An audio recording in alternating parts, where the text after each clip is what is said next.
Welcome back with a smiling face. Links to previous episodes are given in the video description, so don't forget to like, subscribe and share the video. Chains of Destiny. Episode 4. Chapter 38. A fire was burning in my body and only Damon could give this to me. The way he kissed my lips seemed to drain all the strength I had. Especially when his hands started going in my nighties. His warm palm traveled freely over my burning skin. "I am the boss here, Athena," he said sternly. I was surprised when he lifted me off the bed and threw me up. He took both of my hands, as he unbuckled his belt. What are you doing?" I asked confused. His eyes lingered on me. His eyes were full when he looked at me. "I'm gonna tie you, my Luna," he smirked, and without further ado, I felt him tightly tie my two hands above the bed. "How can I hold you?" I asked him. When he finished, he turned his face to me.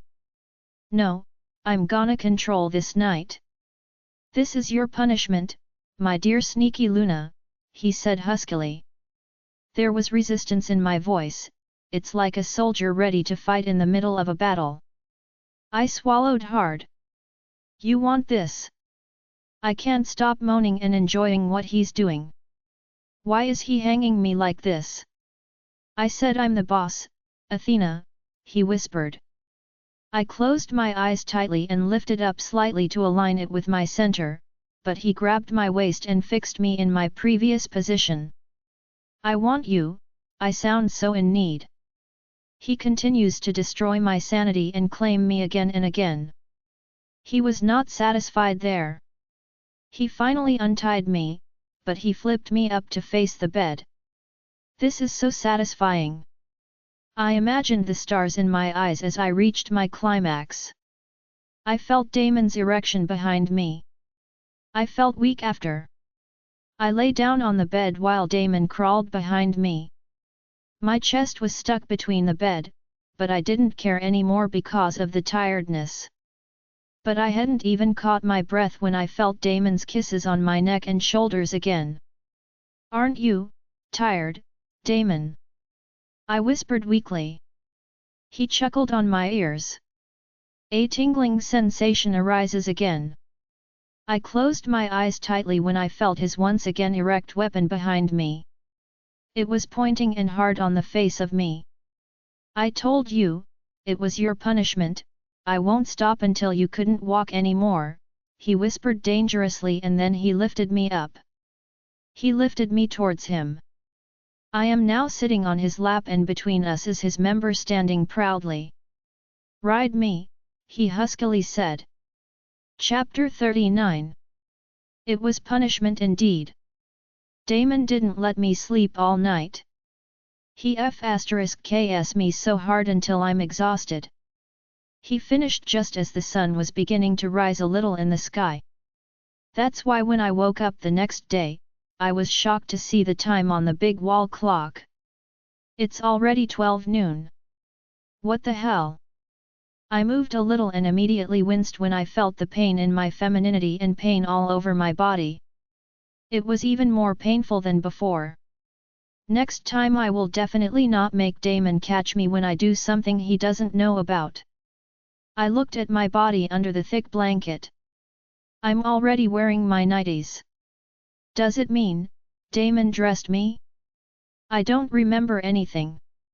My body stiffened when the bathroom door opened. And I was right. Damon came out there, wearing his white bathrobe. His hair was damp, and he looks so hot. I blinked when we looked at each other. Did he just take a shower? Does that mean he didn't leave earlier? He didn't work in his office? Why you didn't work? I was finally able to speak. I immediately softened when I looked at his piercing eyes. I can't really hold his eyes when my sanity takes over. He approached me. The bed shook as he sat in front of me. His eyes traveled on my face. I swallowed hard. "You look so beautiful in the morning," he whispered and kissed the tip of my nose. My eyes widened at what he said, and my heart started beating fast. I lowered my eyes because I can't handle his eyes. His eyes are too much. They are making me weak. I'm already weak at this moment because of the fatigue from what happened last night. His eyes are weakening me even more now that he's staring at me like he's trying to read my soul. Don't kid around, Damon, I rolled my eyes at him. I heard him chuckle and held my chin towards him. I swallowed hard as our eyes met. His brown eyes were giving me goosebumps all over my body. It was a different kind of goosebumps. It was extraordinary. I'm not, he said and kissed my lips softly. The kiss ended quickly, and I almost chased his lips because of the pleasure I felt.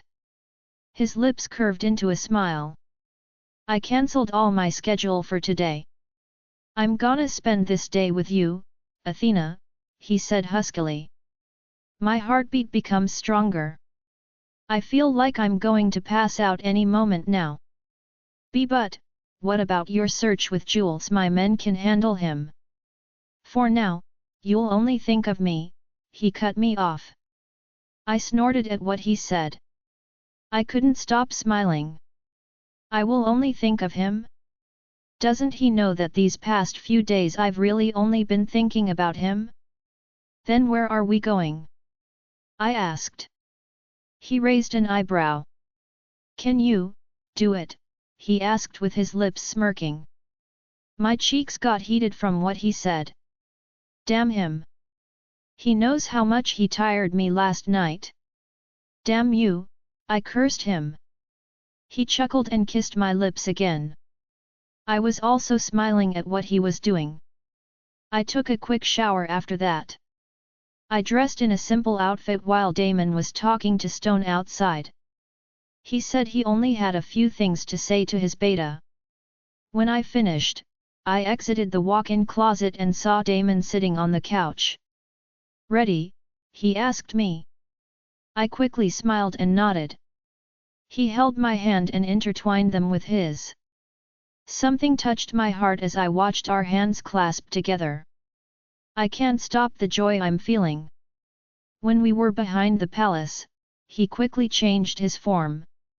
He transformed into a wolf and made me ride on his back. I love the softness of his fur against my skin as he runs fast. I feel so safe when I am with him. It's like no matter what we face today I'm still safe. He stopped in front of a tree. I frowned when I noticed that we were near a small village that was still under the jurisdiction of the Agama kingdom. Why are we here? I asked him. When I turned to him, he was already in human form. Maybe he had a change of clothes with him, so he quickly returned to human form. But I noticed the cloak he was wearing. It was red in color and really covered his face. I was surprised when he also put a cloak on my back. We're going to the smallest village of Agama Kingdom, and I want us to stroll around the area without anyone noticing us. That's why we're gonna wear this, he explained. I nodded to what he said and put the hood of the cloak on my head. Why did you decide to visit this village? I asked as we walked into the village holding hands. My mother grew up here, so she used to take me here often. And I want you to see this place. You will know how much fun it is here, he said. His mother grew up here. In that case, the queen came from here and was destined to mate with Damon's father or the former king. It's exciting to think that Damon brought me here now. I really like things that have to do with Damon. If possible, I want to go back in time and see how he lived when I still wasn't there, though I know I will also see how he loved Netitia back then. I secretly shook my head. I shouldn't think about anything today. This day is for us. This day was just for the two of us, Damon. This is their small market here, Damon said to me as we looked at a stretch of road that was quite full of people. Wow! So many people, so many vendors. I exclaimed. This village is known for its colorful foods and delicious soups. They are also known for making jewelry, Damon said. I was even more amazed by what he said. No wonder his mother came from here. Let's go. Damon invited me. I looked at him. Are you sure? There are a lot of people, Damon, I reminded him. He smiled at me. It's okay. No one will recognize us in our clothes, he said, sure of himself. That's why I didn't do anything when he pulled me to enter the market. Damon and I first tried a food stall that sold colorful foods. I tried to eat all that. And all I can say is that it's delicious. I even laughed when Damon suddenly threw up when I said that the food here was as delicious as him. I laughed so hard when I saw how red he was. Stop it, Athena, he warned me when he saw that I'm still laughing even though we were no longer at the food stall. We walked hand in hand in the middle of so many people while I laughed at his reaction earlier. What? I'm just laughing. Is it forbidden to laugh now? I reasoned. It's not funny, he said seriously, but I still can't stop myself. He was so cute. I should have recorded his reaction. Aren't you proud of yourself? The food tastes as good as you, one word and I'll kiss you here, he warned me. I raised an eyebrow. Can you do that? There are so many people, I challenged him. He turned to me. Even though we were wearing a cloak, I could still see his eyes staring intently at me. And in just one moment, I didn't notice him coming closer to me and reaching for my neck to kiss me. I heard the people around us gasp as Damon kissed me in the middle of the crowd. Chapter 40. Until now, my cheeks are still red from what Damon did. He kissed me in front of so many people. I know he already did that when we were married, but his kiss was different from now because we didn't feel anything for each other before. Now I can feel my heart trembling. Many people saw that, so Damon quickly pulled me out of that place and stopped at a jewelry stall still here in the small market. When I turned to Damon, he was already grinning at me. He likes what he did. I can see the sparkle in his eyes. I rolled my eyes at him. I didn't know that he had the courage to do that. I never imagine him doing that because he's used to doing things with elegance. And what he did earlier was not elegant at all. But why is my heart like this now? It's beating so happily. What if someone saw us earlier? You're so careless, Damon, I said to him angrily. He raised an eyebrow at me. My cheeks reddened because of his looks that almost penetrated my soul. Don't worry, they didn't see anything. I'm skilled with that, you know, he said confidently and proudly. I just stared at him while he entered the jewelry stall. We stopped it. I just shook my head and smiled at what he said. I didn't think he had any boastfulness hidden in his personality. I followed him inside and we saw an old vendor. I was surprised when Damon took the hood of his cloak off his head. Damon! What are you doing?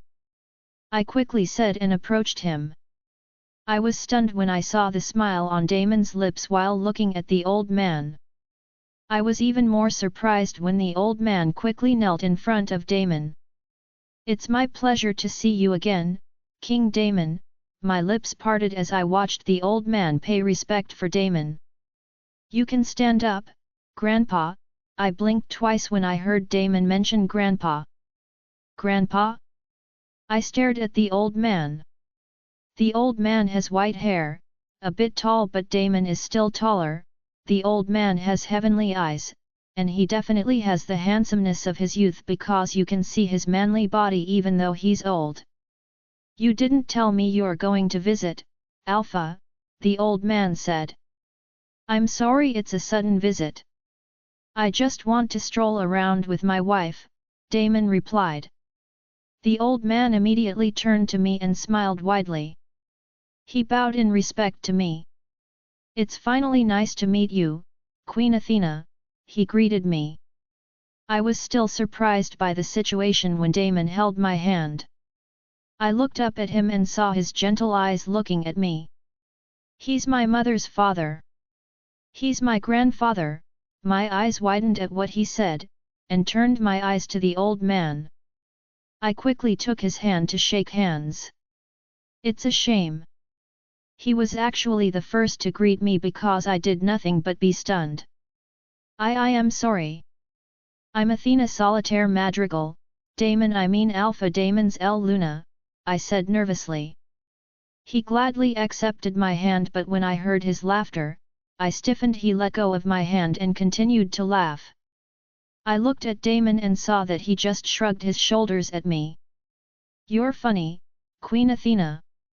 "I'm just his grandfather, no need to use honorifics," he laughed. My lips parted. "But, he's Damon's grandfather. She's a human, Grandpa. She grew up in a different way," Damon explained for me. The old man stopped laughing, but the smile remained on his lips. "I know, humans are used to respecting the old ones," he said. I snorted because he was right. But that's not all. I was nervous earlier because this was the first time I saw Damon's relatives besides Jules. "I'm Brandon, Queen Athena," Grandpa Brandon introduced himself to me. I nodded and smiled at him. He happily welcomed us into his jewelry store. He temporarily closed the store for us to avoid people who might see us. Grandpa Brandon told us many stories. He says that he has been living well for the past 100 years after Damon's parents died. I saw that Damon was quite close to his grandfather. He told me earlier that his mother often brings him here.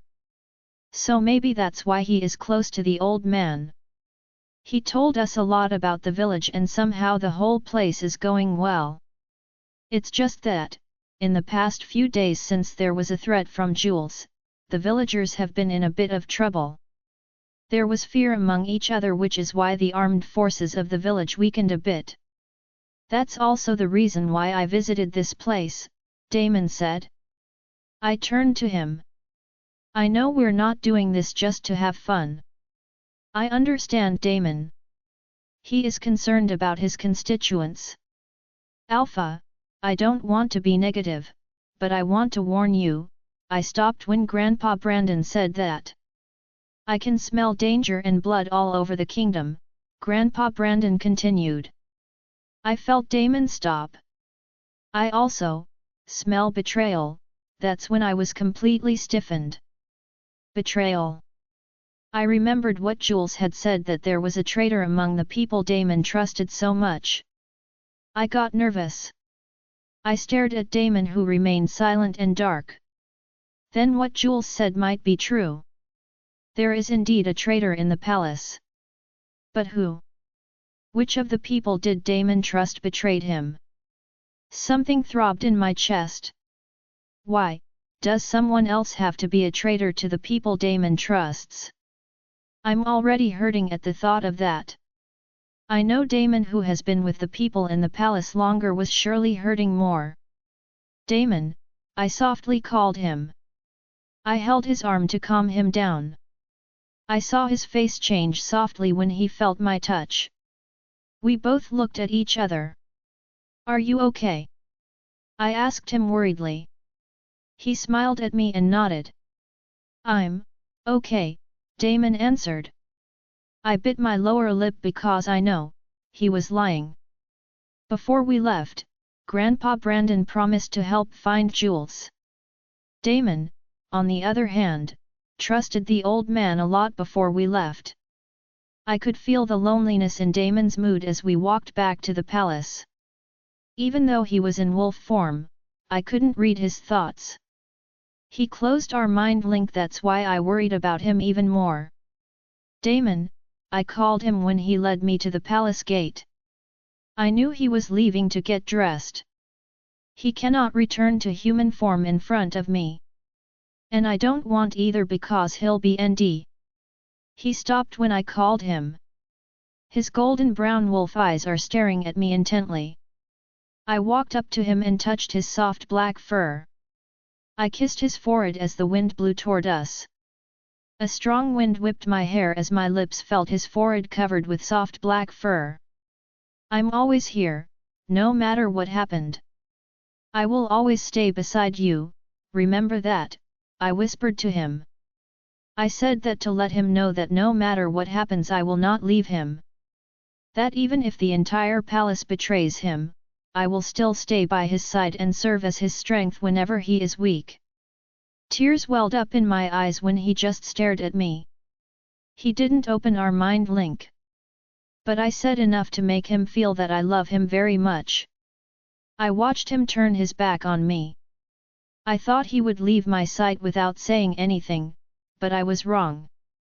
I'll come back, Athena, he said in our mind link, and at that moment my tears started to fall. Chapter 41. The guards were more vigilant in the following days. I also noticed Damon's frequent departures from the palace to join the search for Jules' scent trail left in the Agama forest. Every time I see him tired, I can't help but feel sad and worry about him. He's been working too much. We hardly slept together anymore because he always entered our room late. I'm so worried about him. Even though he always told me that he was fine. But I know he's not. He will never be. Moreover, he knew that someone might be betraying him, and until now Jules can move freely. I want to help him, but I don't know how. I do not know how. I bit my lower lip as I stared at the book I'm reading. As usual, I'm here in the library to read and study even though Brittany has stopped visiting the palace. I'm the only one here in the library today because I told Anna to get snacks from the kitchen. I feel safe being alone here because I know there are 2 guards outside the library. If only I could do something to help Damon. If only I had the ability to recognize who betrayed Damon. I put down the book I was reading on the table and looked at the high shelves in the library, and suddenly the book I saw before came to my mind. That book was written by Alpha Devon, and there is a faint suspicion that there is a torn page in that book. I know it's not unusual for a book to be torn because it's natural for a book to tear and get old, but that book was strange. The book is old, but you will know that every paper used is durable. It can't just be torn because of its old age. Unless it was purposely torn off by someone. I quickly stood up and walked towards the shelves where I saw engraved letters and numbers. DT's 8910, I read. I stared at it carefully. If only I knew what it meant. If only I knew who did it. Why are there so many questions that are difficult to answer? I turned to the library door when I saw someone coming in. I quickly returned to my table and saw Anna carrying the tray of snacks I ordered. Come eat with me, Anna, I invited her. I'm fine, Luna. I just ate earlier, Anna said. I nodded and let her go. I turned my eyes back to what I was reading but noticed Anna's agitation for some unknown reason. Anna. I called her. She quickly looked at me. Her smile returned, but I knew she was just forcing it. Yes, Luna, she asked politely. What's the problem? You seem off, I commented to her. She took a deep breath and looked away. She knew she couldn't lie because I had noticed her earlier. It's about Stone, she lowered her gaze. I can see the worry on her face. I was suddenly nervous. Stone and Damon are always together. Did something bad happen? What happened to him? I quickly asked. He has not spoken to me for 2 days. What he always says is that he is busy with Alpha, he said. I was relieved. I thought it was something. Don't worry, he's fine. Damon was often gone to look for Jules. But I know they'll surely find him, I assured her. But the concern on her face did not diminish.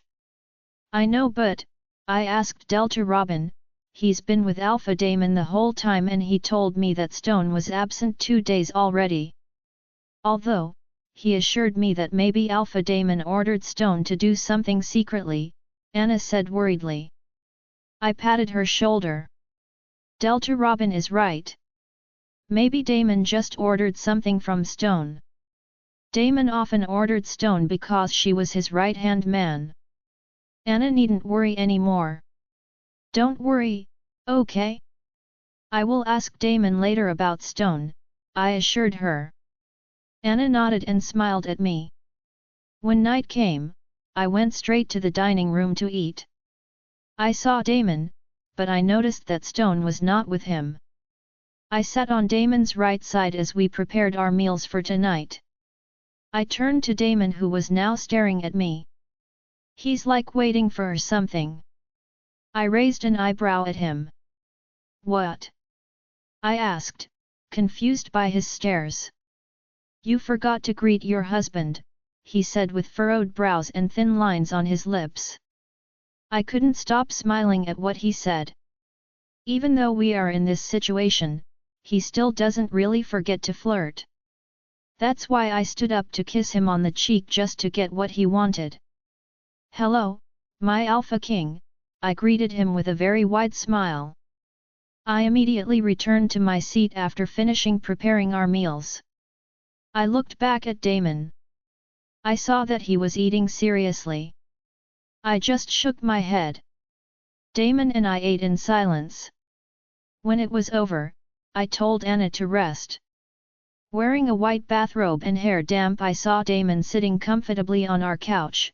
He also just finished taking a shower earlier. He's still not dressed in his night clothes. I saw his gaze pass over me. I softened in his eyes, burning for me.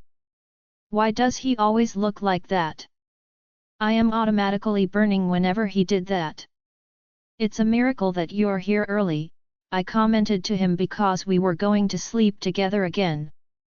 I approached the vanity table to take my body lotion from there.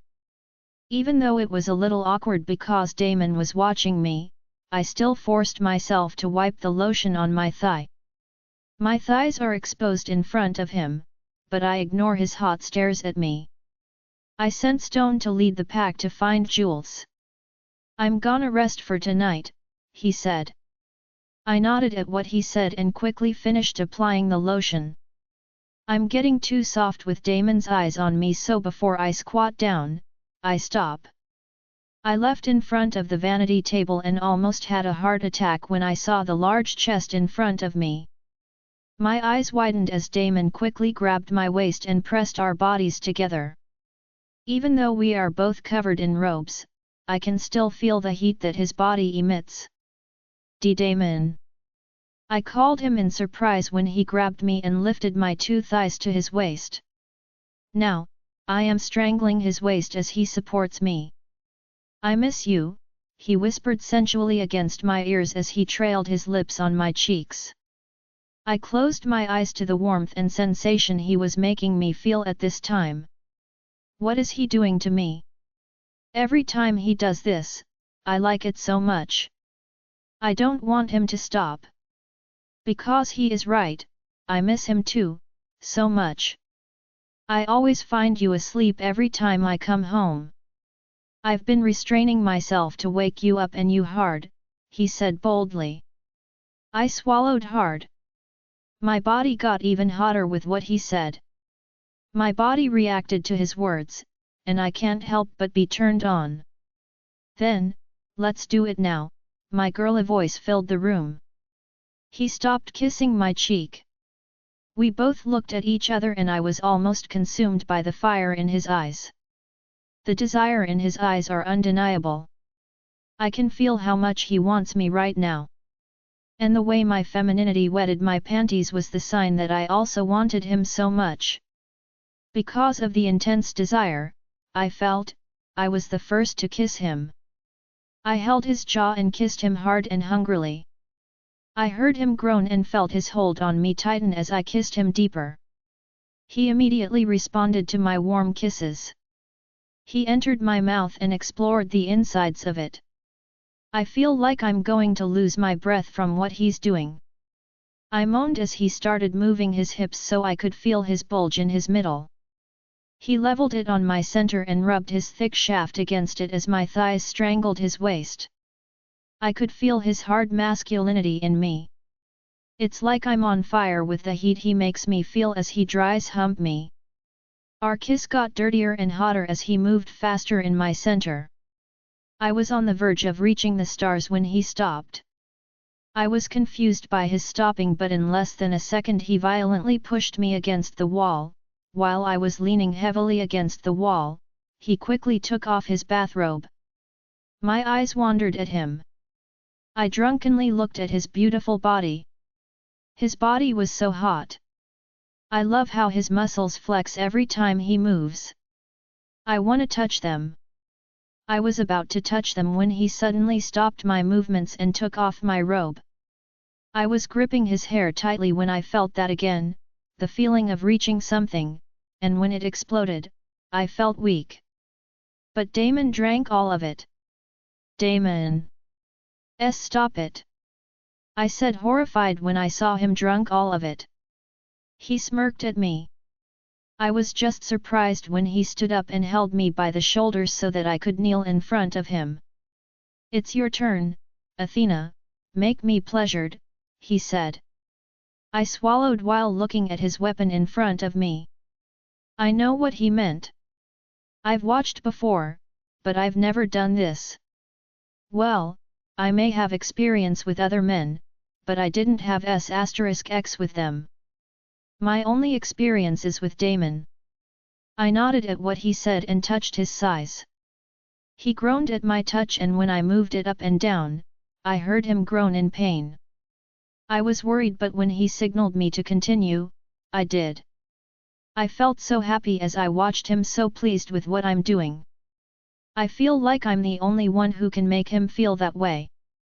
That's why I decided to put him in my mouth. I gag a bit because he was so huge in my mouth, but when I saw the fire in his eyes as he watched me kneeling in front of him, with his shaft in my mouth, I felt confident to take him all in. I heard him groan and moan as I moved my mouth. He held my head to guide me to the speed he wanted. I did what he wanted, and a moment later he pulled me away from him, and I was shocked when I saw his semen explode like rainfalls. I was breathing heavily when he pulled me up and carried me in a bridal style. I hold on to his nape. I swallowed hard. Why? You didn't like it? I asked hesitantly. Why does he look angry? Did I do something wrong? He entered the bathroom and took a tissue to wipe himself and my mouth. I followed his eyes as I felt sad for thinking that I wasn't good enough. He noticed that, so I heard him cursing again as if he was only going to hold on to a relative. I like it so much, Athena. And because I like it too much, I am imagining myself use so hard and fast, and I'm scared I might break and hurt you, he said frustratedly. My lips parted at what he said. I blinked twice. I am ready for whatever you want to do, Damon, I said with certainty. We looked at each other. I can see in his eyes the intense restraint. So, in the past *X we've had, he hasn't released his full strength yet? Does it mean, all along he was restraining himself? You don't know what you're asking for, Athena. You cannot tolerate the pain of the wolf's *X, Damon said. I swallowed hard. If that's the case, he's been holding back for a long time because he thinks I can't handle it. Because he thinks that I am a weak human being. Please, Damon, I don't want you restraining yourself. I want you all out, I begged. He closed his eyes tightly. It's as if his cherished patience has been lost. It's okay if you get mad at me after this, but I can't stop myself anymore, he said impatiently and stormed out of the bathroom. He threw me out on the bed and covered me with his huge and magnificent body. I shivered when I saw how fierce and fired up his eyes were. "Take me," I whispered to him, pleadingly. Chapter 42. I closed my eyes tightly. I accepted his violent jabs at me. My nails dig into his back as his pace speeds up. I could hear his violent moans as he continued to thrust into me. My lips parted because of the mixture of desire and pain I felt under Damon. It was different from our previous S*X. I did not expect the strength and speed that he is showing tonight. I feel every pain. He's not stopping himself. I feel like he is deaf to all my moans and grunts. He's not himself anymore. But I let him. I let him claim me the way he wanted. I wanted this. I wanted to see all of him. I know I may not be able to accept every pain. I know I'm going to get hurt, but I don't want myself to fail Damon. I want him to be satisfied with me. I don't want him to restrain himself from me. I want him to be true to me. I closed my eyes tightly when I felt the tightness and roughness of every caress and touch of his hand on me. Gone the pleasure, it was replaced by pain and tears. Every breath I take deepens as I wince in pain. I opened my eyes slightly and saw how much Damon was losing himself. I know he's already consumed by his wolf. "Athena, you have to endure this." I screamed in pain as Damon's speed became faster and faster. I don't understand what I will feel. Something is urging me to push him away, but my desperation to feel him as his wolf's S*X drive overtaking him made me stop myself from doing it. Damon," I called him weakly because I felt he wasn't done yet. He keeps doing it. He's never tired, but I feel like my body is already giving up. "Damon," I called him, but he was deaf. I can only see the desire in him. I watched him as he rode me painfully faster. I bit my lower lip as the pain numbed my whole body. It only took a few seconds for me to feel him stiffen on top of me and his explosion inside me. I am weak. The pain and soreness all over my body were intensifying. I opened my eyes slightly and saw Damon looking at me worriedly. I can't hear his voice anymore, but I know he's calling me. I want to assure him that I'm fine, but I'm too weak to speak until darkness filled my eyes. I woke up to the sun hitting my face. I opened my eyes slightly and saw the familiar ceiling of Damon's room. I moved a bit but immediately winced when I felt the soreness in my whole body. My legs also hurt a lot, especially my middle part. I can't even move properly because of that. "Athena." I was stunned when I heard Damon's voice. He quickly came to me and supported me when I forced myself to sit on the bed. "How are you feeling?" he asked. We both looked at each other. It was the first time I saw Damon like this. He looks so worried. I can also see the regret in his eyes. "I'm fine, Damon," I softly said. My voice is also a bit hoarse. He closed his eyes tightly and I was surprised when he suddenly pulled me and hugged me tightly. I can feel how tight his embrace is. It was as if he was afraid of losing me at that time. It was as if in that hug he didn't want to let go of me. "I'm sorry, I lost control," his voice was full of regret. I bit my lower lip. The serious and cold Damon is now here in front of me asking for forgiveness, regretting something I was pleased to do. "Damon, you don't have to be sorry. I like it, no. We're not doing it again, Athena." I was surprised when he interrupted my words. He withdrew from the hug and looked at me intently. His brown eyes are between intense and worried. "This is what I wanted, Damon, and I will never regret it." My sweet voice surrounded the whole room. His jaw tightened. "You almost died," he said with difficulty. His eyes were regretful. My hand came up to caress his jaw. I smiled lovingly at him. I saw how he watched me smiling in front of him and I felt his irritation because of it.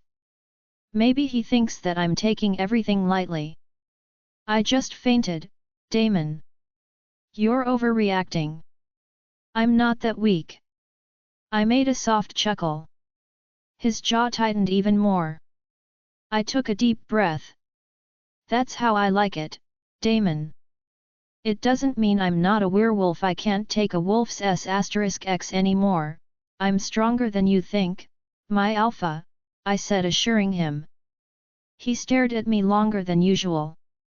It's like I'm melting in his eyes. I was about to tear my eyes from him when he suddenly reached for my chin and firmly held it to make my eyes stay with him. My heart thumped against my chest. I swallowed hard. Just don't faint like that again, I was so worried. The softness in each word caresses my heart. I can't stop the joy in my heart because I know this time, I can clearly see his feelings for me. I am confident that I am now holding a special place in his heart. I am not hoping to replace Netitia's place. I just want some part of his heart for me. Even if it's just a tiny bit of feelings. I just want a little piece of his heart to me. I promise, I said for sure. He hugged me again, even tighter. I don't understand the happiness I feel. I feel like I'm just dreaming, but now I can see and feel Damon's concern for me. Now, I can already justify his "I love you" to me. I love you, Damon, I whispered against his ears. I felt him stiffen. I got nervous. I closed my eyes tightly when he withdrew from the hug. His eyes were staring deeply at me. Look at me, Athena, he ordered me. I snorted and slowly looked up at him. His lips curved for a smile that made my cheeks flush. I want to say it properly to you, he trailed off and stared at me longer. His eyes were deep, like they are reading something deep within my soul. I love you more, Athena, he said as he looked at my eyes, never tearing them off me. Chapter 43. I was in the room having breakfast and Damon didn't leave my side. He stayed by my side and carefully watched me every time I took a bite of food. I can't stop feeling awkward because of what he's doing. But at the same time, my heart felt so happy with the way he was treating me. I'm like a broken crystal that he wants to keep so much. Don't you have work today, Damon? I asked him. I was about to finish eating when I thought of asking him about that. It's a wonder he didn't leave this morning. He went home early last night, and he won't be working today. Stone might have a hard time because he has all the work. Anna will worry even more. Delta, Robin and Stone are both there to supervise everything, he answered. I nodded. It's good that Stone has company. Even though Delta Robin is old, I know he can still be counted on for tasks. I'm going to the library today. I'll take Anna with me. You should go now to your work, I said after drinking the milk that was included in my breakfast this morning. No need to call Anna. I'll be with you this whole day, he said, which made me stop. I looked at him with a shocked expression. Damon, there's no need. Anna is there to accompany me. Finding Jules is more important, Damon, I said quickly. He frowned and stared at me intently. You don't want me to be with you, Athena? I could hear the growing irritation in his tone. I smiled at him. I couldn't believe he was being like this. I don't know if I will be happy or not. I want to be with you, Damon. I'm just thinking about Jules and don't think about him, Athena. You should only think about me. Like it or not, I'm gonna be with you, he said with finality. I can't help but smile and shake my head. He's also stubborn, hey? We did everything he wanted. Just like he said he did come with me to the library. Anna was ordered by Damon to stay in the kitchen and help there. I took 4 books from the shelves to read that day. I don't really like to read, but since I came here to the Agama Kingdom, it has become my pastime. Maybe because I am also entertained because most of the books here are about the lives of werewolves. Werewolves are secretly existing in this world. What people know in the world where I grew up, they are just mythical creatures. They are just a legend or something. Few people know that they are truly living in this world. I did not think that I will be here today, and the king is even married to me. I'm the Luna of this kingdom. My mother was also once the Luna of this kingdom. I kept thinking. If Alpha Devon didn't die, I won't exist in this world. Mommy will have a child with Alpha Devon and it's not me. Damon's mate will definitely be different. They will be happy, Mommy with Alpha Devon as a queen and Luna of this kingdom.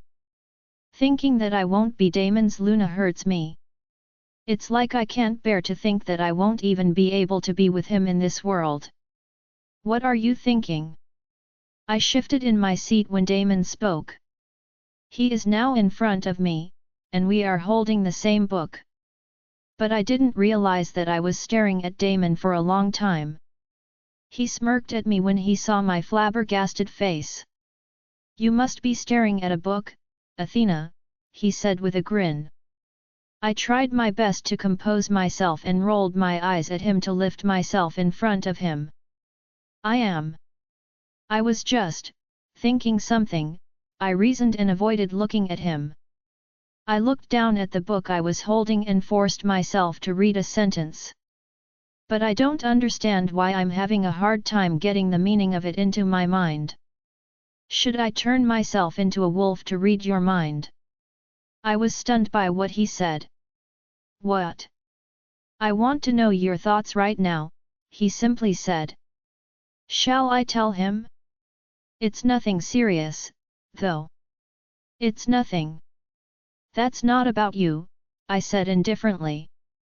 I looked back at the book. Then who? Who are you thinking of beside me, Athena? He asked warningly.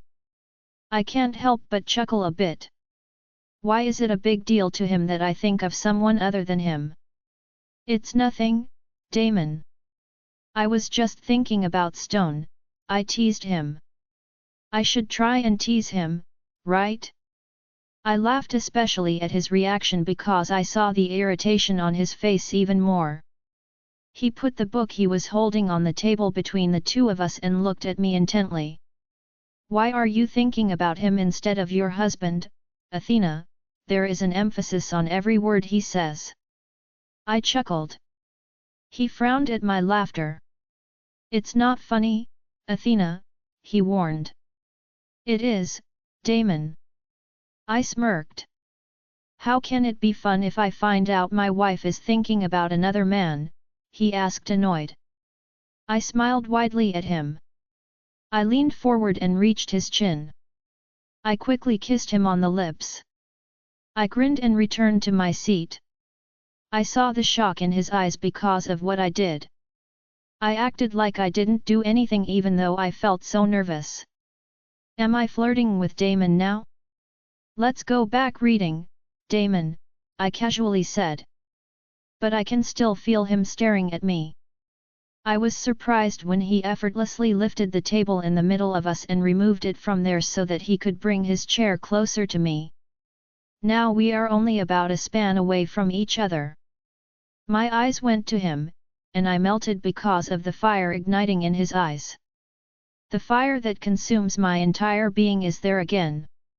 You're seducing me, Athena, he whispered as he pressed hot kisses down my jaw down to my neck. I bit my lower lip.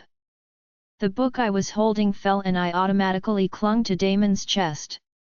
The heat in his body is making me horny. I don't know how he does this to my body. With just a little hold and a kiss, I fall into the blazing fire. Were you seduced? My voice was hoarse and so girly. I heard him mutter a curse before his hand slid inside my dress and reached for my panties, his other hand is now molding my clothes. His lips are giving me wet kisses on my collarbone. I can feel his wet and warm tongue trailing down my skin. Damon is starting the fire again. Everything about you makes me so horny, Athena, he huskily whispered and attacked my lips with his hungry kisses. I kissed him back with equal intensity. Damn! We're in the library. What if someone suddenly walks in? Damon. Stop. I pushed him a bit. He frowned. I can see the irritation on his face because I stopped him. Why? His question exploded. It's like he's been deprived of candy. He's so cute. We're in the library. What if someone suddenly walks in? I locked this library, Athena. I also warned the guards outside not to let anyone go inside, he said and went back to kissing my jaw. He pulled me closer to him. Are you sure? Those words were accompanied by my moans. Stop talking, Athena. From now on, just moan my name, he commanded, and in one snap he scooped me onto my seat and made me strangle his waist, and made me sit on his lap. I could barely get dressed afterward because of what we did in the library. I can't believe we did that in the library. Well, X is really everywhere. It was at the bar when I watched it live. He kissed me on the cheek. He helped me get dressed, and now we put the books we took back on the shelves earlier. What he even wants is for us to leave the books and go back to the room right away, and I know what he's planning. I know he still has a lot of stamina and wanted another round with me. That's what you get for seducing me, he chuckled. I glared at him and arranged to place the books, but was stunned to see a familiar book. It was at the end of the shelves, so I didn't see it quickly before. I can't be mistaken. It was Alpha Devon's book. I swallowed hard and quickly took it and inserted it into the thicker book. I hid it and remembered where I put it. I'll make sure to come back tomorrow to pick it up. Athena, let's go, Damon invited. I quickly nodded and followed Damon. He held my hand and intertwined our fingers while my mind was occupied with the book I saw. Chapter 44. I was restless as Damon slept soundly next to me. It was late at night, but my mind was still wandering to the book I found on the shelves. Hopefully, it won't go away. But I made sure that it was hidden well, so I'm sure no one will see it unless I look for it. I turned to Damon, who was fast asleep. I smiled when I felt his warm embrace me. His face is pressed against my neck while his arms are embracing my body. We're both under the thick blanket because Damon won't be satisfied in just one round in the library. My cheeks warmed up as I remembered what happened in the library. I sighed heavily as I watched his peaceful and handsome face. I promise you, Damon, that I will help find the traitor in this palace. All you have to do is find Jules. I'll take care of finding the traitor. I promise you that, Damon. I kissed his lips softly. I smiled because I felt his lips chasing mine. Even if you're still sleeping. I just shook my head. The next day, Damon was punctual in his office. He also told me that they were going out of the palace to go for a walk in the forest because there was another lead on Jules' scent. I immediately decided to go to the library. I ordered Anna to get me food from the kitchen so she wouldn't see what I was going to do. When Anna left, I quickly rummaged through the library shelves. I did it quickly while the sweat was forming on my forehead. I should be the only one who can know this. I don't know what's in this book, but I know it has a lot to do with what happened in the past. I know Alpha Devon left a message for Damon before he died. I took a deep breath when I finally saw the book. I quickly hid it inside my dress and made sure Anna wouldn't notice it. When Anna came back, I talked to her normally while eating our snacks. To this day, Anna is still worried about Stone. She had a chance to talk with Stone yesterday, but it was too late because Stone was in a hurry. I couldn't help feeling guilty because I knew Stone was busier yesterday because of Damon staying by my side all day yesterday. I also didn't tell Damon to give Stone a day off so that he and Anna could talk properly. That's why I take note of that while we were going to the dining room for lunch. I noticed Damon and Stone weren't there yet. There were only waiters. "Where's Damon?" I asked a housekeeper. The housekeeper bowed in respect to me before speaking. "I'm sorry Luna, but I don't know where the Alpha is," she said it politely. I nodded at what she said. I ate quietly, but by the time I finished, Damon wasn't there. It's unusual for Damon not to eat with me during lunch or dinner, so I suddenly got nervous. I know I shouldn't think negatively, but what if they had an encounter with Jules and suddenly something bad happened? That's why I couldn't resist going to the palace entrance to wait for Damon. I walked back and forth as I waited for him. "Luna, you shouldn't be here. Come inside." "Alpha Damon will definitely come later," Anna reminded me as she stood behind me. She went with me to wait for Damon. "But, what if something dangerous happened to Damon? What should I do, Anna?" I worriedly asked. "Alpha Damon will be fine. He has men with him, and they are all reliable for protecting the Alpha, Luna." Anna tried to calm me down. I bit my lower lip and stared at the tall gate, hoping it would open, revealing Damon's wolf running towards me. I took a deep breath and just nodded to Anna. I told Anna that I would rest in the room first. Anna insists to be with me, but I told her I wanted to be alone, so she did. But when Anna left me there, I quickly locked myself in the bathroom and took the book I took from the library. Just like when I first saw it, it looks old and rusty, but it also looks fine inside. I opened it until I flipped to the last page, and that's when I saw the torn page at the end.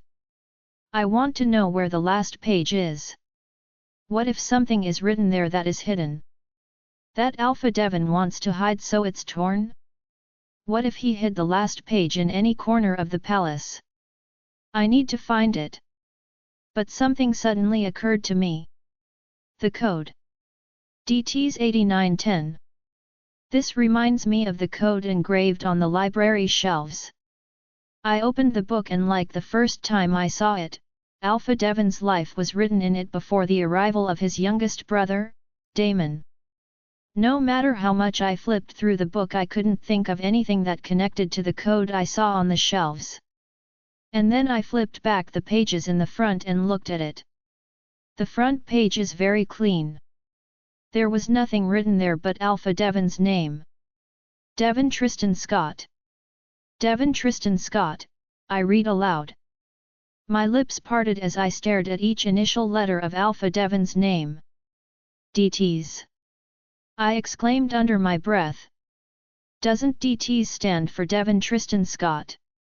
It was belonging to Alpha Devon. Does that mean the code is pointing out this book? Then, what about the numbers? What does it mean? I closed the book as I felt my head throb. Damn! My head hurts just thinking about all this. I sighed heavily and looked down at the book I'm holding, but my heart pounded loudly as I felt the cold sweat dripping on my forehead.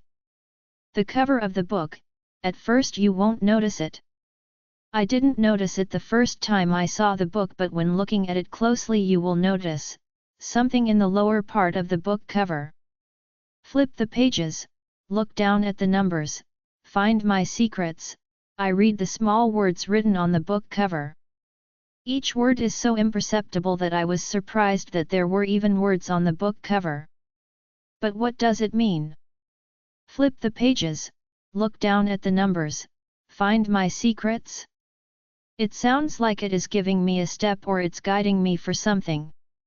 Could it be, is it true that there is a mystery hidden in this book, so these words were deliberately placed to guide anyone who searches for this secret? But it's possible that Alpha Devon only wants one particular person to know this secret. And I don't know who that is. Perhaps he made these hints based on his acquaintance with the person he hoped would reveal the truth in this book. It's impossible for me because he didn't know me before. After all, I wasn't there before. Could it be that Damon is the one he expects to find the truth? But, I doubt it. One of the habits I found out about Damon is, he hates reading books. I know. Because every time he goes to the library with me, he just holds a book, but he doesn't read it. If so, who? Flip the pages, look down at the numbers, find my secrets. Why is it so hard to understand? I gave up looking for an answer and just hid the book in the far corner of the room where I knew Damon wouldn't see or notice. I hid it at the back of our wedding portrait. When I went out for dinner, I was stunned to see a bit of a commotion at the entrance of the palace. I quickly went downstairs to find out what was going on, and that's when I saw Damon. His head is bleeding. Chapter 45. I quickly approached him in concern, even though there were many people around his staff who were also worried about him. What happened, Damon? I asked worriedly. I don't know where to look. Is it because of the blood on his head or his tired eyes? He smiled briefly at me. I can feel his tiredness. We fought some rogues. But we're fine, Damon answered quickly. I swallowed hard when a wolf medic pulled him out and took him to a room to be treated. I insisted to enter the room, but they won't let me. I could do nothing but wait outside. They encountered rogues. It means Jules was just near where they came from. Jules' group is now strong because the rogues have sided with him. And rogues are dangerous and brutal kinds of werewolves. I read that they have no heart. I read that they won't think twice to devour you. They can compare to wild animals who don't have consciousness about right and wrong. According to the books I read, they also have minds, but they are naturally obsessed with darkness, killing, and blood. It's hard to tame them unless, if you propose something that they like. Jules probably promised them something, leading the rogues to team up with him. Agama Kingdom will suffer if this continues. Rogues are too many, and once they team up together and someone leads them with equal darkness and evilness, it will be the downfall of every kingdom in the world of werewolves. It can't be happening. After the doctor finished, I quickly entered the room. I saw Stone there looking at Damon, who was now fast asleep. Stone noticed me, so he quickly went to pay his respects to me. I'm going ahead now, Luna, Stone dismissed himself, but I blocked his way to stop him. We both looked at each other. I sighed heavily. Stone, I know Damon won't say anything to me. That's why I'm here to ask you. What really happened, Stone? I asked almost pleadingly. I saw the hesitation on his face. He doesn't want me to know. I know Damon trusts him, and this is why he stayed by Damon's side. Stone is loyal to Damon. I know that. It's better if you ask the Alpha. Even if I ask him, I know he'll just lie to me, I said. He sighed.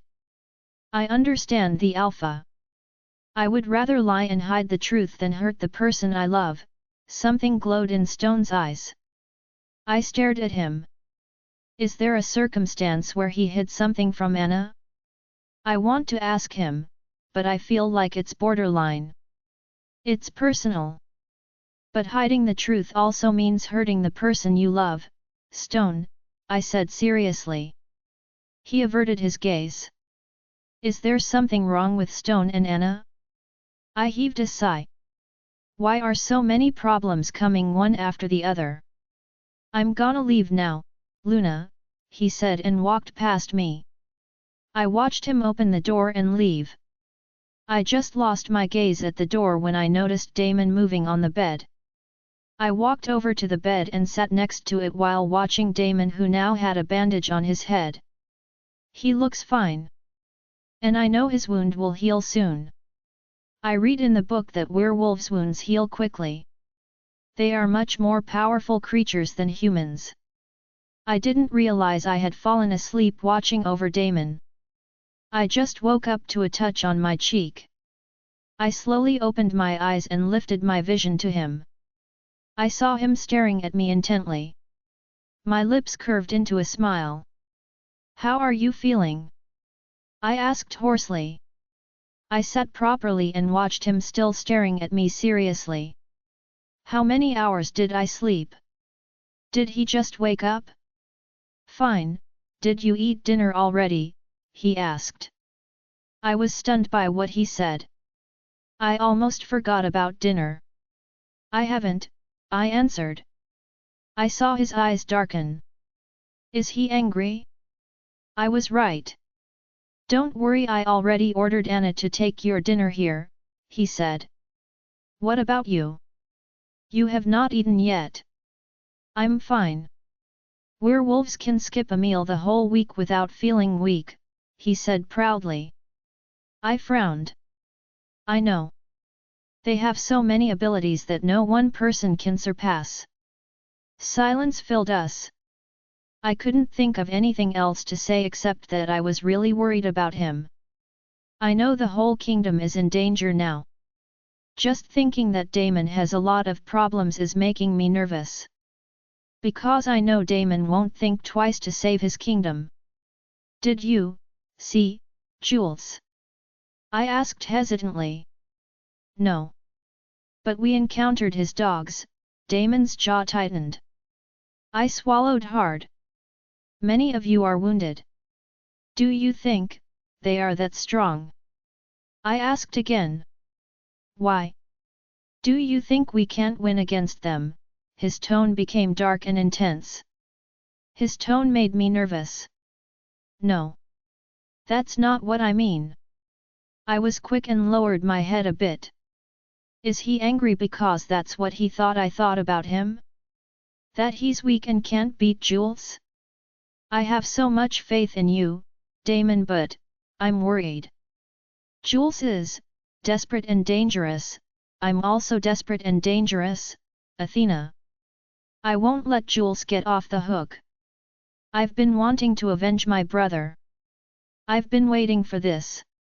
I will kill him no matter what happens," he said with certainty. I swallowed hard. He's been wanting to avenge his brother, I know that, but I also know he's also doing this to avenge Netitia. Why so? I shouldn't feel this because I know it's right to give justice to what happened to Netitia, but why am I hurt? Am I selfish to feel this way? Then, can you promise me you won't die, Damon? I almost begged when I said that. I want him to promise me that he won't leave no matter what happens. I want him to reassure me that his life is still more important than getting revenge on Jules. I saw him clench his jaw. He looked away, and from that, my heart broke into so many pieces. Why can't he promise? In that case, he would rather leave me as long as he can avenge his brother and Netitia. How about me? Does he think about my feelings? You have to rest now, Athena, he said, dismissing me. My heart literally broke into a million pieces. I felt how my hope with us shattered into tiny glasses. Chapter 46. Even though I tried to stop myself from being hurt, my heart still ached shamelessly at the possibilities that could happen to Damon. I woke up early the next day to visit Damon, but the doctor told me that Damon also left early with Stone to continue the search for Jules. I couldn't help but be annoyed and sullen with Damon. Doesn't he even care about his health?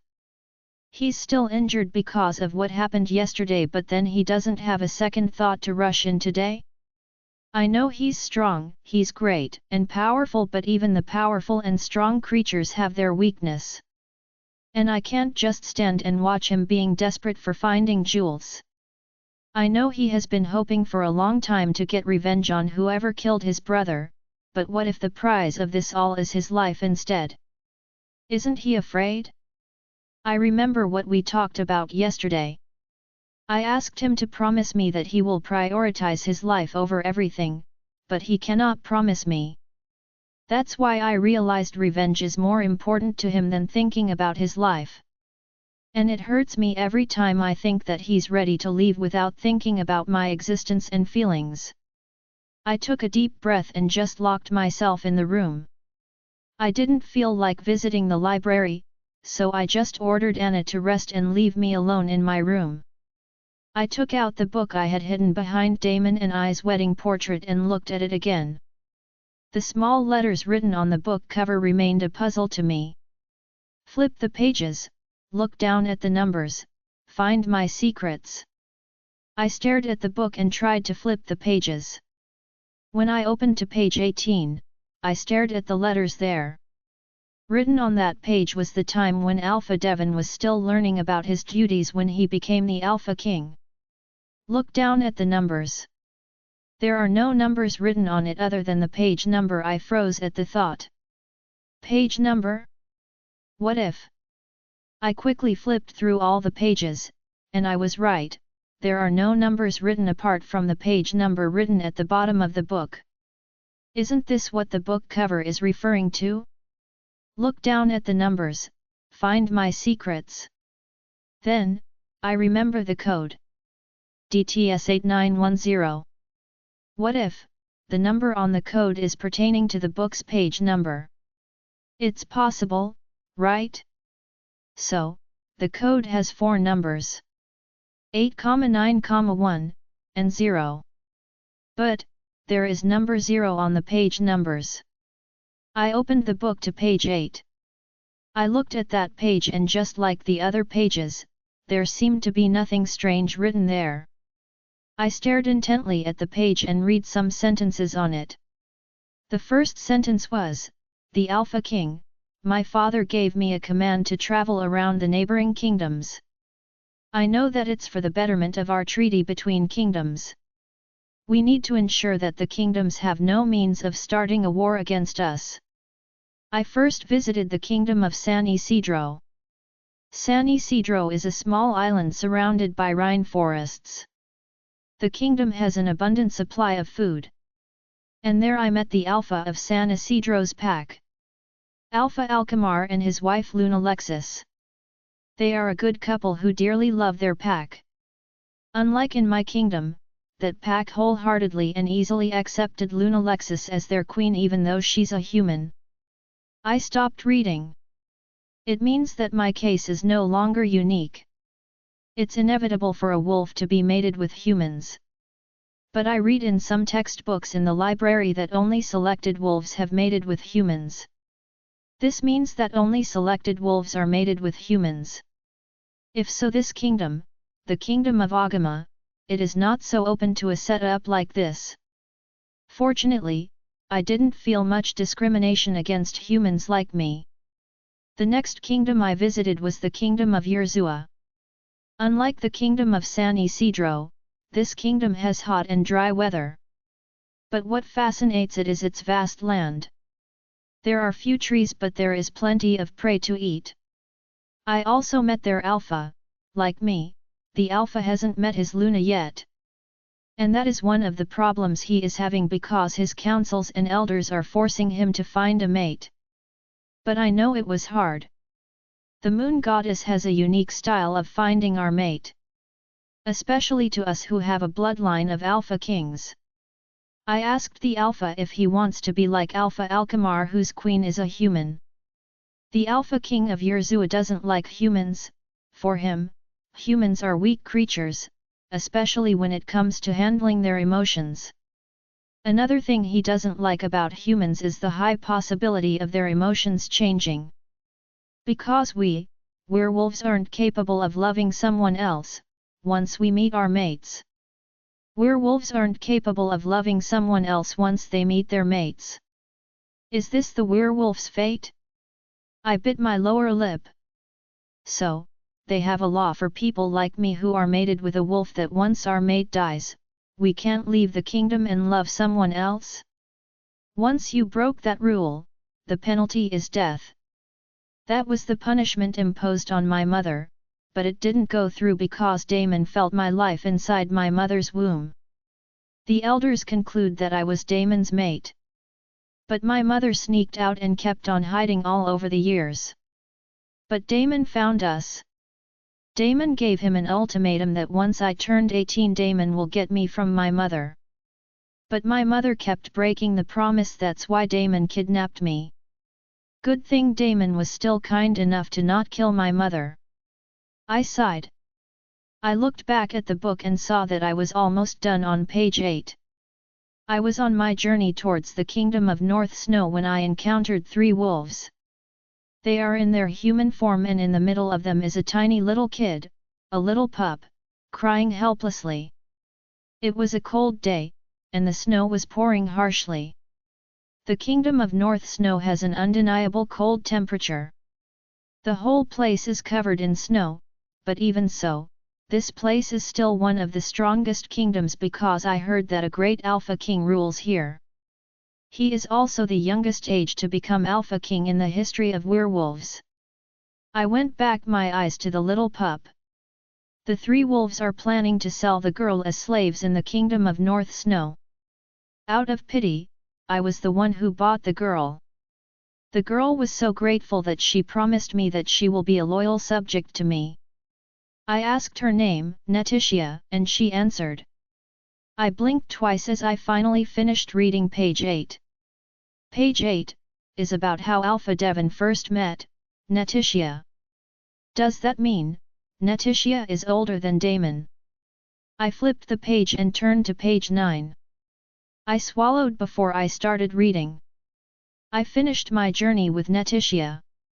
She was a bubbly and happy-go-lucky girl. She will surely bring happiness to the palace once I bring her to my kingdom. I'm still not sure if my father will approve of this, but I'm sure Jules will like her. Jules wanted a playmate. Jules is my cousin and was an orphan. He lost his parents when he was young. We've become friends and treated each other like siblings. But when my father decided to practice me as the future Alpha King of our kingdom, I didn't have time to play with Jules or to accompany him with his studies. That's why Netitia will be a great help. When I returned to the kingdom, my mother welcomed me with a warm smile. Netitia was scared, but she easily adapts to her surroundings, and she immediately earns my mother's interest. I can't help but be jealous of Netitia. Alpha's parents Devon and Damon met and liked her. Just like her good looks, her attitude is also attractive to others. My father, the Alpha King, immediately liked her too. Unfortunately, she had a bad first impression of Jules.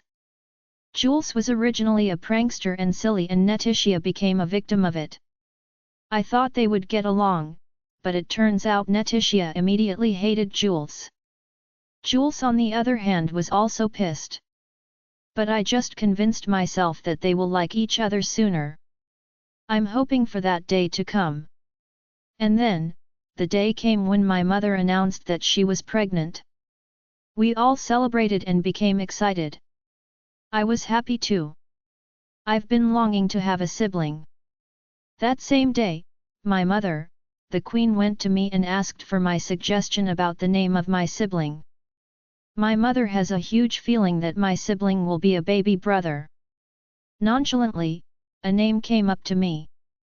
I want my sibling to have the same initials as me. DTs. I am Devon Tristan Scott, so I want my brother to be Damon Timothy Scott. My eyes widened at what I read. It means, I correctly suspected that the numbers written on the page were the code. DTs was mentioned on this page. This is unbelievable. I finished pages 8 and 9. Now, what's next? I feel like something is still missing. I tried to read page 1 because the code says 1 and 0, but page 1 was just all about describing the purpose of the book and there is no page 0. Wait, can't the code actually refer to page 10? 8, 9 and 10? I flipped the page to 10 and started reading it. Week after I heard the news that Neticia and Jules were fighting. I immediately headed towards them and learned that they were fighting over the room. Jules wants to have Neticia's room because it was near the library. Neticia, on the other hand, does not want to lose. I thought they might get along soon, but I think I was wrong. Jules is kind and understanding. I don't know why there's always fire when they are near each other. I don't want my little brother to come and be welcomed by Jules and Neticia's fighting. I want everything to be perfect once my baby brother comes out. I have to settle this once and for all. So, I decided on the solution of changing Neticia's room. Her new room is now located near my little brother's room. My little brother's room was still under renovation, but I know it will be good for Neticia. I helped Neticia to clean her new room, and while arranging her things I noticed something. It was a pen holder. But I couldn't be mistaken because it was Jules' own creation of a pen holder.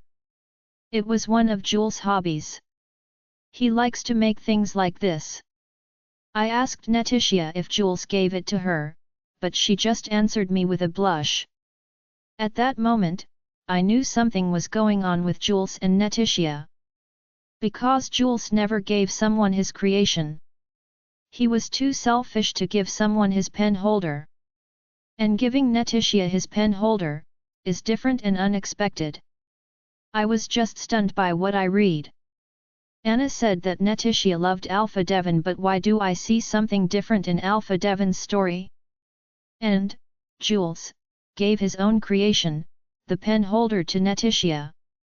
Could it be that these days, based on the book, they are fighting but they already have feelings for each other? But Neticia's love was Alpha Devon. What's happening? I'm confused. But wait, I need to concentrate on these 3 pages. These pages are about Neticia and Jules. The pen holder and the new room. I closed my eyes tightly. Neticia's room. I once entered that room, and yes, it was near Damon's room, our room. And then, when I entered that room, I saw her portrait, her beautiful portrait, and then, something fell from the floor. It was a pen holder. I opened my eyes when everything was realized. No way, is there a possibility that the answer in the code was the pen holder in Neticia's room? Then, the code was pertaining to Neticia's room, and the pen holder. Chapter 47. I can't rest anymore while thinking about what I read earlier. I put the book back from hiding behind the portrait of Damon and me. I don't know what to do, but one thing is for sure: I need to go back to Neticia's room to find that pen holder again. I just hope it's still there. If only I had known in the beginning that it was the key to the missing page of Alpha Devon's book, I would have taken it as the pen holder long ago. I stopped walking when the bedroom door opened, and Anna walked in. She bowed her head a bit. "Your lunch is ready, Luna," she said politely. "Is Damon back already?" I asked, hoping that Damon had returned. I still remember his head injury. I don't know how to help. I feel like I am so useless.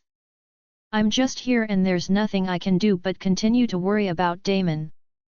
"Not yet, Luna," Anna replied. I bit my lower lip and sighed heavily. I don't know what to feel anymore.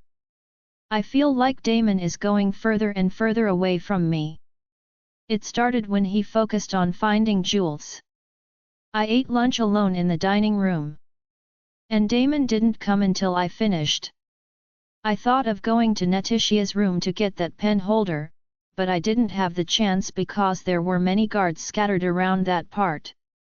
Also, I have no excuse for Anna to leave me alone. No one can know that I want to enter Neticia's room. I have to remember that the traitor Jules is referring to is just around and close to Damon. Whoever that is, I need to act as cool as I am. That's why, like my previous days, Anna and I hung out in the library and read even though my brain was flying. I am hoping that the answer is in the pen holder. I don't know what was hidden there, but I remembered something ringing inside the pen holder when I touched it. So, I knew there was something different inside, and that's what I needed to know. We left the library, and I was about to enter the room when I heard Damon's arrival. I quickly ran towards the entrance and saw Damon. He's wearing his royal cape as he graces the entrance of the palace. We both looked at each other. He approached me. My heart pounded so loud when he suddenly pulled me for a hug. His heat quickly spread through my body. He pressed my head to his chest, and I felt his warm embrace even more. Tears welled up in my eyes as my heart slowly broke. I thought he had completely lost interest in me. I thought he had completely forgotten me and was enveloped in the darkness of revenge. "I'm sorry," he whispered softly. The heat of his breath spread in my ear. My tears kept falling. Little by little his clothes got wet on his chest because of my tears. I am so worried, Damon," I sobbed. He hugged me tighter. I immediately felt safe and secure. He is really all I need to calm my heart and mind. He is really all I need to be happy and have peace. He's the only one I want to survive this lifetime. And I will be very hurt when he is separated from me.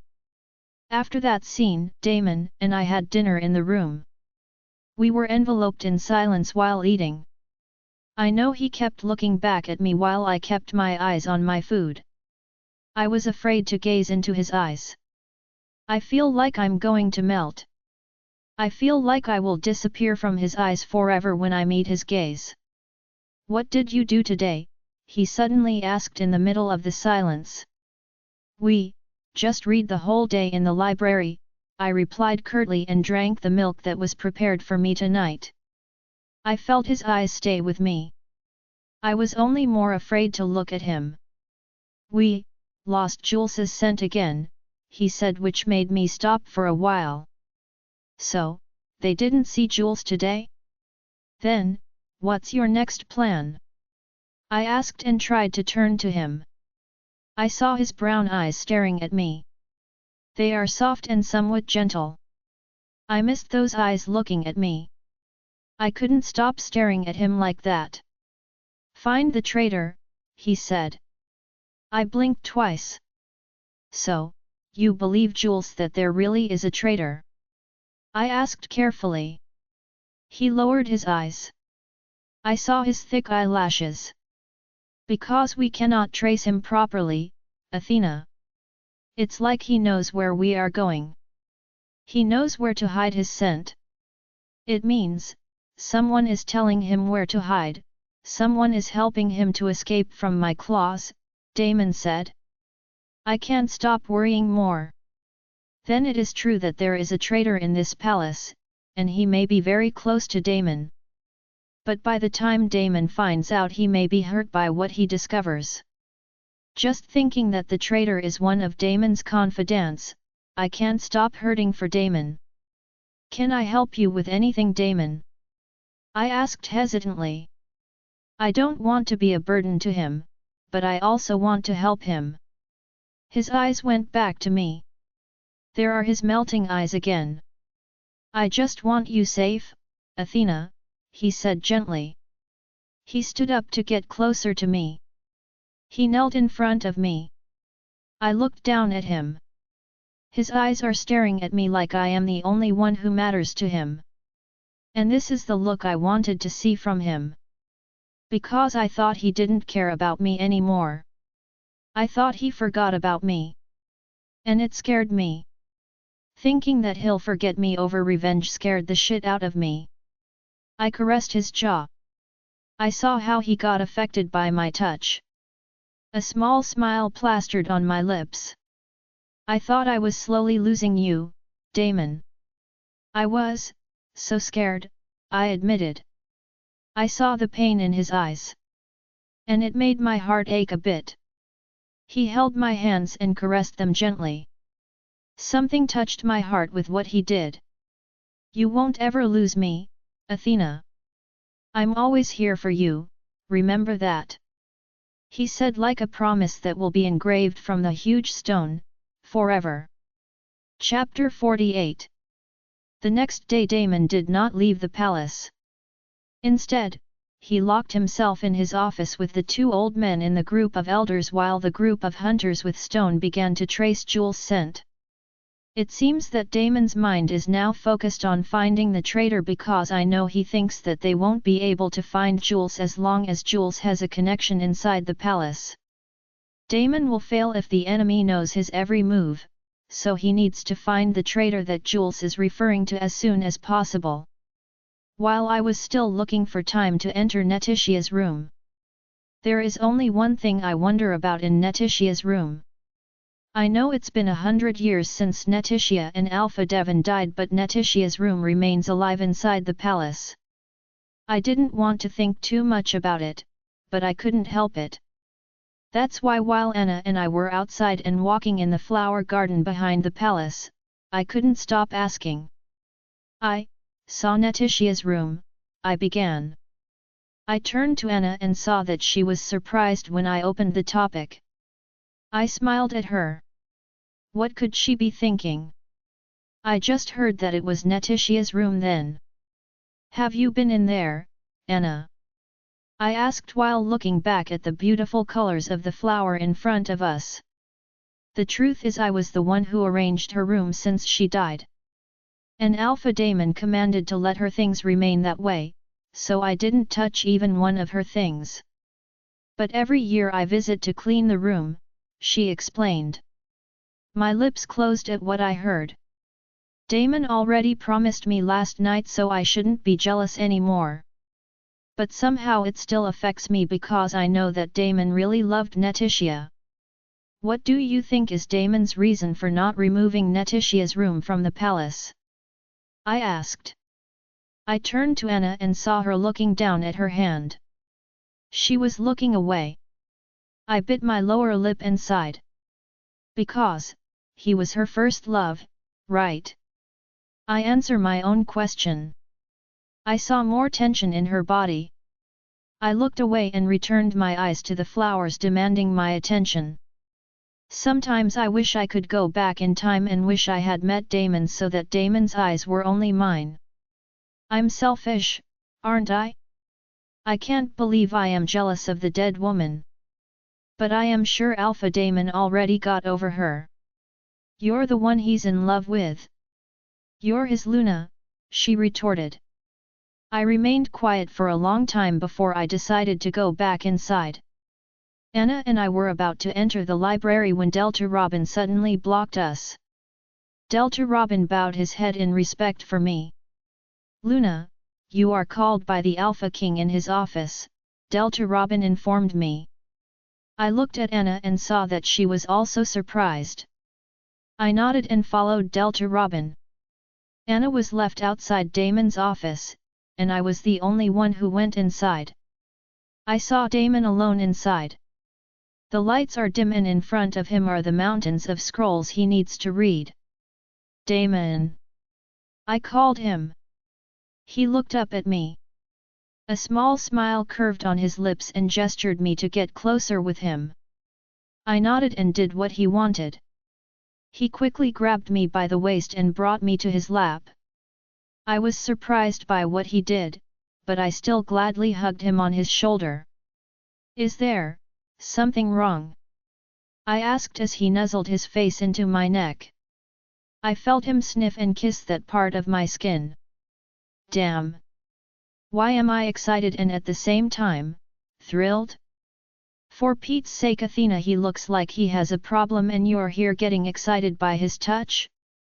There is a possibility that the traitor is always with me. I was stunned by what he said.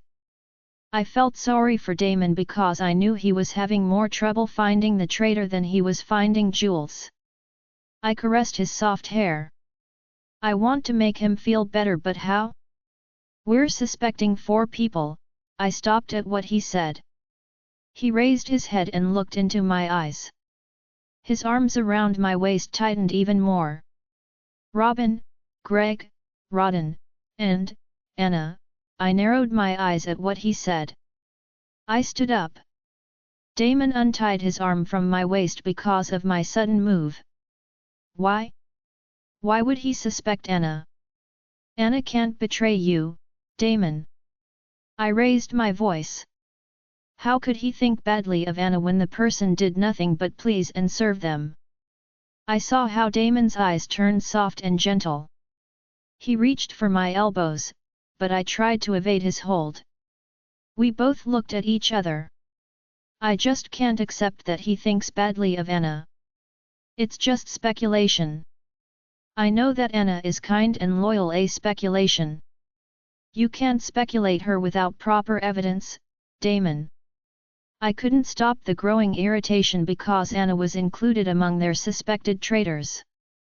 Did Damon suggest it? Did he say that? Are you the one who's suspecting her, Damon? My eyes narrowed. He sighed heavily. I saw the pain in his eyes. Is that how you think of me, Athena? I am also confused and dismantled. I don't know whom to trust anymore, he said emphatically. Suddenly I came back to my senses.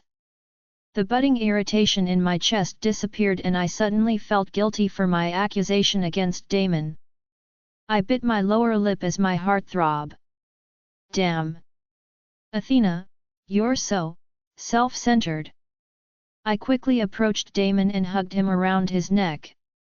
He quickly wrapped his arm around my waist. His head is in between my chest as my cheek rested on the top of his head. I am sorry, I whispered with full remorse. He sighed heavily. The elders suggested that, Athena. Of course, I defended her because I know you care for her, but they explained and told me things, Athena. We hugged each other slightly. Do you know her past, Athena? Did Anna already tell you? He asked. He looked up and looked me in the eye. I suddenly remembered the trembling in Anna's body as she told me what happened to her in the past. The night when my parents died, she tried to save them but ended up violated, he said. My heart aches for Anna. I don't know what it has to do with Anna being a suspect, but I kept listening to Damon. My brother suspected the kingdom of Agama, and then the war began between the kingdoms because of that. But suddenly, the Alpha King of Rema at that time scheduled a peaceful talk with Alpha Devon. After that a treaty was created between the kingdom of Agama and Rema. Alpha Devon announced that it was all a misconception. Kingdom of Rema didn't kill and infiltrate the kingdom of Agama and it was just some rogues, Damon said in his cold baritone. But, Alpha Devon lied. The wolves under the kingdom of Rema really killed our parents, and violated Anna. My eyes widened at the truth I heard. What the hell? What? Why would Alpha Devon do that? I cannot believe it. Alpha Devon was a good leader, an Alpha King. He won't do such a thing. He cares for Anna and especially his parents. Damon snuggled into my shoulder again. I thought he wouldn't speak but I was even more surprised by what he said. To protect me, Athena. I was only months old at that time and the elders said I was kidnapped and threatened my brother. The kingdom of Rema wanted their name to be clean because that incident spread like wildfire in our neighbor kingdoms. They are seen as criminals, so they wanted to make amends with Alpha Devon, but Alpha Devon refused. He wanted justice but, the Rema got me, I can't believe it. I don't know whether to be angry with Alpha Devon or to thank him for a decision that I think also broke his heart. Is it really like this? Is this really the destiny of an Alpha King?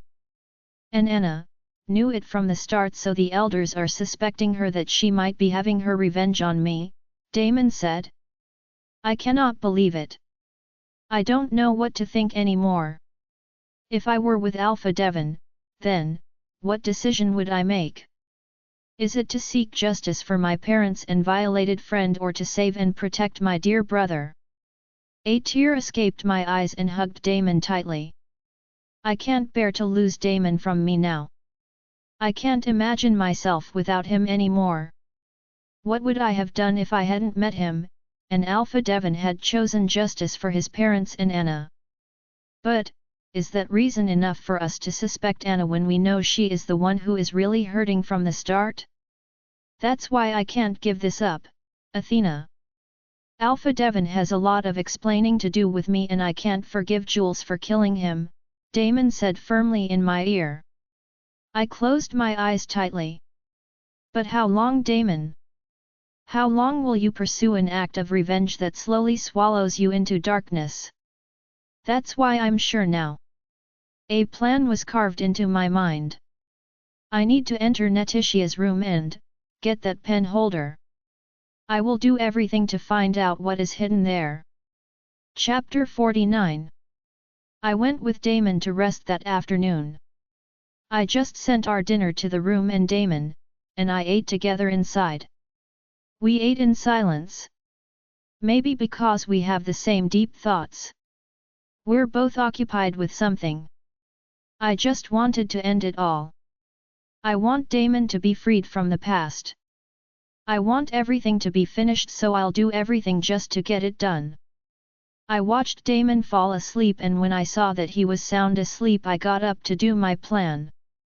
I breathed heavily. I know I can do it. I just need to sneak out and get away from the guard roaming around the palace. Netitia's room is quite close, so I know it's only a few minutes to walk. I slowly took the tray of what Damon and I ate before opening the door. A guard guarding Damon and I's room quickly looked at me. Can you get this back from the kitchen? I said, handing the tray to him. I will, Luna. I will immediately send my replacement, he said before leaving. I watched the guard walk away and when I saw him turn to the hallway, I quickly left the room. I have to be fast. I need to get back before his replacement arrives to watch over our room. I quickly hid in a corner when I saw guards walking down the hallway. I'm dead if I get caught. When they passed, I quickly walked toward the corner where Netitia's room was. When I arrived, my eyes rolled to see that it was locked. What the hell? How can I get in? I quickly hid behind a large flower pot when another guard came by. I took a deep breath. How do I get in? I am so stupid. I didn't even think it might be locked. I was too complacent like before to get into it quickly. This is frustrating. While thinking about what to do, I heard many footsteps coming in my direction. I insisted on hiding even more. I'm guaranteed to be dead when they're in wolf form because they can easily smell me. I just hope they remained in their human form. Is the Alpha asleep already? I frowned when I heard Stone's voice. The Luna is with him, Stone. And this is so disappointing that you asked Alpha more than my condition, I stiffened when I heard Anna's voice. Stone and Anna. I heard them stop walking right in front of the flower pot I was hiding. Look, Anna. I am busy. I don't have time for drama then, when will you have time for me? And why do I feel like you've been avoiding me these past few months, Stone? Anna's tone rose a little. I can feel her pain the way she said it. I know Anna has been worried about the state of her relationship with Stone for a long time. I don't even know what's wrong with them. But I'm a bit guilty because the search for Jules and Damon's orders to Stone made Anna's heart drift away from her mate. Why can't you understand that I'm busy? You weren't like this before.